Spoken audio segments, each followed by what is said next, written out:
the AFCFTA does. Now, coming to the specifics, if you look at the protocol on trading goods, it has got general exceptions, which provide for exceptions for measures that are supposed to help protect human, plant, and animal health. We've got a lot of jurisprudence from the WTO to show how this can be useful in protecting the environment, addressing environmental issues, with, of course, some challenges.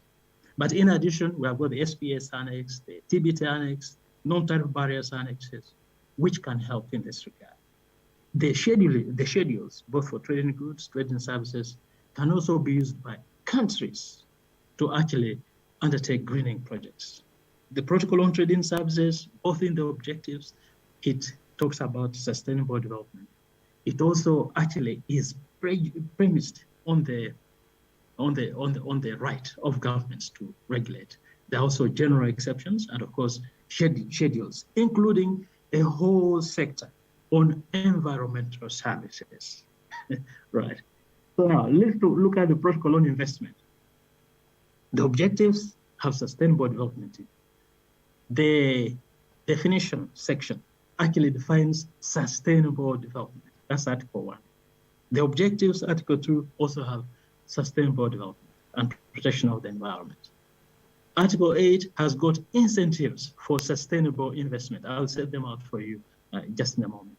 Then exceptions to MFN treatment for protection of the environment. There's Chapter 4 on sustainable issues, the right to regulate, minimum standards for environmental protection, investment and climate change. Article 30 on technology transfer. Article 34 on obligations on investors, including protection of the environment. Now, the protocol on intellectual property objectives, Article 3 has sustainable development. Environment and just transition is mentioned in Article 4F of the protocol on intellectual property. It has other things like plant varieties, emerging technologies, traditional knowledge and genetic resources, if biotechnology is important, which it really is.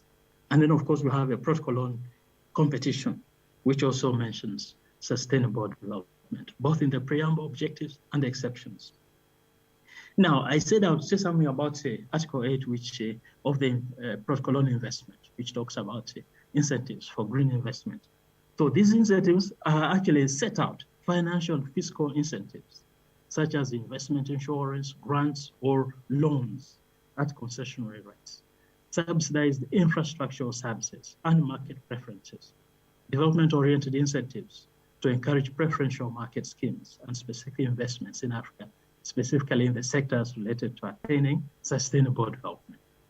Incentives for technology, technical assistance, technology transfer, research and development, investment guarantees, incentives for low carbon investments, incentives to encourage investors' responsible business conduct.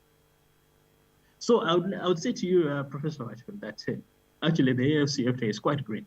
But I know, looking at the literature, that many people would have preferred to see a protocol entitled AFCFTA Protocol on Environment and Sustainable Development. Well, that's not there yet, but I hope I've pointed out that there's nothing in the AFCFTA Protocol which prevents the undertaking of greening in the economies and across the board.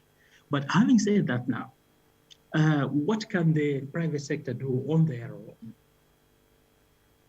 What we can say, for instance, is that if you look at specific issues, for instance, the carbon economy, it's really huge. US dollars 15 billion in annual revenues, creating 85 million jobs and livelihoods. But that's on the basis of US dollars 50 per ton, which of course you know is a very, very conservative estimate. Then a replacement of plastics. 34 of the 55 African countries have banned plastics. We have got 42 minerals required for the fourth industrial revolution. So we have seen countries like the US, the EU at large, coming up with these policies on critical minerals. So Africa actually estimates that the demand for these minerals is going to rise by 1,000% by 2050. I think the World Bank puts that figure at 500%.